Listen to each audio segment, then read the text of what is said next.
अगर आप भी साबूदाना की खिचड़ी या फिर समा का पुलाव खा खा के बोर हो गए हैं व्रत में, तो आज हम बनाने जा रहे हैं कचौरी जो आप व्रत में खा सकते हैं।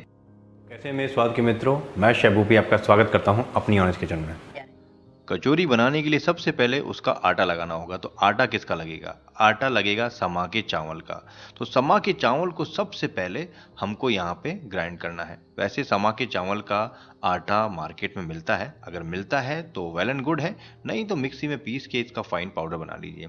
ये देखिए बिल्कुल मैदे की तरह हो गया है, लेकिन ये दिख मैदे के जैसे रहा है, लेकिन ये मैदे की तरह काम नहीं करेगा। इसको मैदे के जैसे बनाना पड़ेगा। तो एक बाउल में निकाल लीजिए इसको। और ये देखिए यहाँ पे समा के चावल में थोड़ा सा पानी डाल के मैंने उसको गूंदा है और उसके बाद में उसको बेलने की कोशिश कर रहा हूँ। बेलना तो बहुत दूर की बात है, वो थोड़ी देर के अंदर क्रम्बल हो जाएगा। ये देखिए बिल्कुल ड्राई हो जाएगा। तो ये प्रोसेस तो यहाँ पे काम आने वाला नहीं है। तो इसको क्या करना पड़ेगा, इसको पकाना पड़ेगा। तो यहाँ पे मैंने पैन में डाल दिया है उसको, और उसमें आधा छोटा चम्मच मैं सेंधा नमक डाल दूंगा। इतना बहुत रहेगा, वैसे भी व्रत के अंदर चख नहीं सकते, तो आधा छोटा चम्मच बहुत है। अब यहाँ पे पानी डालूंगा। पानी थोड़ा थोड़ा करके डालना है इसके अंदर। पानी इतना डालना है कि ये पूरी तरह से गीला हो जाए, कि उसके बाद में हम इसको पकाएंगे। पकाने के बाद में इसके अंदर एक खिंचाव पैदा होता है। थोड़ा थोड़ा करके मैंने यहाँ पे लगभग 1 से 1.25 कप के बीच में पानी डाल दिया है। शुरू शुरू में ये गीला हो जाएगा, लेकिन इसको पकाना है लगभग 4 से 5 मिनट मीडियम फ्लेम पे। धीरे धीरे करके ये एक डो की शक्ल लेने लग जाएगा। कहने का मतलब ऐसा लगेगा जैसे हमने मैदा लगा दिया है। और ये देखिए यहीं पे हमको अपनी फ्लेम को बंद करना है और इसको ठंडा करना है, लेकिन ढक के रखना है। ऐसे खुला नहीं छोड़ना है, खुला छोड़ेंगे तो ये ड्राई हो जाएगा। ये रहा पहला तरीका जिसमें हमने पानी में इसको गूंदा था, बिल्कुल ड्राई हो गया पाउडर की तरह। और ये रहा दूसरा तरीका जिसमें हमने इसको पकाया अच्छी तरह से, और ये देखिए बिल्कुल मैदे की तरह बिहेव कर रहा है। लेकिन अभी भी इसमें थोड़ी सी कमी है। तो यहाँ पे हम एक उबला हुआ आलू फाइन कद्दूकस कर लेंगे, जिससे कि आटे के साथ में आलू बिल्कुल मिक्स हो जाए और एक लचीलापन इसके अंदर आ जाए। इसी के साथ में 2 बड़े चम्मच हम घी डालेंगे, अच्छी खुशबू और अच्छा कुरकुरापन इसके अंदर आएगा। अब अच्छी तरह से इसको डो लगा लीजिए, बिल्कुल मैश कर लीजिए इसके साथ में। एक बात का ध्यान रखना है कि जो डो है इसमें हल्की सी गर्मी है, ये बिल्कुल ठंडा नहीं हुआ है अभी। अब ये देखिए बिल्कुल मैदे की तरह तैयार हो गया है। अब यहाँ पे एक सूती कपड़े को हल्का सा गीला किया हुआ है, इसको ढक दीजिए, क्योंकि उसका ढकना बहुत ज़रूरी है। तो चलिए स्टफिंग की तैयारी कर लेते हैं। तो 2 बड़े चम्मच हमने घी का इस्तेमाल किया है, आप चाहें तो मूंगफली का तेल भी इस्तेमाल कर सकते हैं। आधा छोटा चम्मच सौंफ और आधा छोटा चम्मच हमने जीरा डाला है।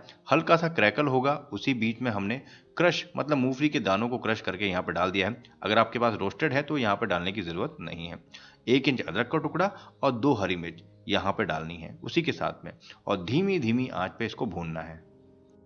वैसे तो यहाँ पे उसी चीज़ का इस्तेमाल किया गया है जो व्रत में खाई जाती है, लेकिन फिर भी अगर आपको जो चीज़ स्किप करनी है तो आप स्किप कर सकते हैं। सौंफ, जीरा, अदरक और हरी मिर्च को जब धीमी धीमी आंच पे जब भूना जाता है तो उसमें से खुशबू आने लग जाती है। तो यहाँ पे वो खुशबू आने लग गई है, ये देखिए। तो यहाँ पे आप स्मेल कीजिए, आपको वो खुशबू बहुत अच्छी लगेगी। बस यहीं पे हमको 5 से 6 मीडियम साइज के आलू डालने हैं। एक बात का ध्यान रखना कि आलू गीले नहीं होने चाहिए, वरना भुनेंगे नहीं। आधी छोटी चम्मच काली मिर्च और आधी छोटी चम्मच से थोड़ा सा ज़्यादा सेंधा नमक बिल्कुल परफेक्ट रहेगा इस क्वांटिटी के लिए। तो यहाँ पे आलूओं को भूनना है और आलूओं से टेस्ट लेके आना है। यहाँ पे 2 से 3 मिनट मीडियम फ्लेम पे आलूओं को भुना है और एक अच्छी सी भुनी हुई खुशबू यहाँ पे आने लग गई है। तो गैस की फ्लेम को यहाँ पे बंद कर दीजिए, श्रद्धा के अनुसार धनिया डाल दीजिए और इसको ठंडा कर लीजिए। चलिए अब बढ़ते हैं हम कचौरी बनाने की तरफ। तो हाथों में हल्का सा तेल लगाना है क्योंकि चिपकता है। छोटा सा एक पेड़ा लेना है और उसके बाद में इसको फ्लैट करना है इस तरह से। ये देखिए डो को जितना पतला कर सकते हैं उतना बेहतर रहेगा, बस टूटना नहीं चाहिए। अब बीचों बीच में स्टफिंग डालनी है, हल्का सी बॉल बना के डाल दीजिए उसको। अब जैसे हम कचौरी को उठाते हैं उसी तरह से उसको उठाना है, अंगूठे से स्टफिंग को दबाना है और उंगलियों से डो को ऊपर की तरफ करना है। वैसे जो हम मैदे की बनाते हैं वो ज़्यादा टिपिकल होती है इसकी बजाय, क्योंकि उसको शेप देना होता है। ये तो यहाँ पे आसानी से ही हो जाती है, जहाँ मोड़ोगे वहाँ मुड़ जाएगा। उसके बाद में गोल कर लीजिए और इस तरह से फ्लैट हल्का सा फ्लैट कर लीजिए।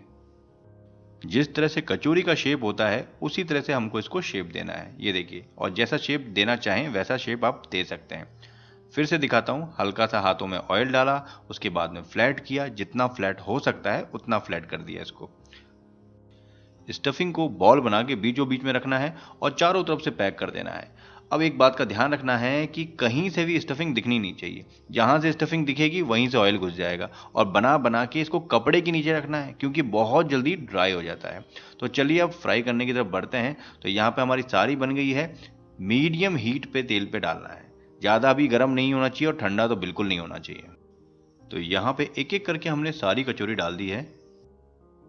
जैसे ही कचौरी को हम कढ़ाई में डालते हैं तो नीचे बॉटम की तरफ चले जाती है, तो वहाँ पे टच होके हल्का सा कालापन आ जाता है। तो आप नीचे एक स्पैचुला को इस तरह से लगा सकते हैं जिससे नीचे की तरफ वो टच ना हो। स्टार्टिंग में धीरे धीरे इसको स्टर करना है, फिर उसके बाद में लगभग 4 से 5 मिनट के अंदर ये बढ़िया सी फ्राई हो जाती है। तो ये मीडियम फ्लेम के अंदर हमने इसको फ्राई किया है। यहाँ पे अच्छा कलर आ चुका है, तो यहाँ पे हम इसको निकाल लेते हैं। कचौरी हमारी डन हो चुकी है। इस कचौरी की खास बात यह है कि ये ऑयल को बिल्कुल भी एब्जॉर्ब नहीं करती है। अगर आप हाथ लगाएंगे या पेपर नैपकिन पे लगाएंगे तो भी तेल बिल्कुल भी नहीं आता है। ये इसका एक नेचर होता है। चलिए तोड़ के देख लेते हैं। बाहर से तो बहुत अच्छी तरह से क्रिस्पी हो रखी है और अंदर से आलू के साथ में बहुत अच्छी सॉफ्ट। कोई भी एक बार इनको देखेगा तो ऐसा लगेगा जैसे आम कचौरियां हैं, लेकिन ये आम नहीं है। ये व्रत में खाई जाने वाली समा के चावल से बनाई हुई कचौरी है। तो कैसी लगी आपको ये रेसिपी जरूर बताना दोस्तों। अच्छी लगे तो लाइक करना। फिर मिलते हैं नई रेसिपी के साथ में। जय हिंद, अपना ध्यान रखना।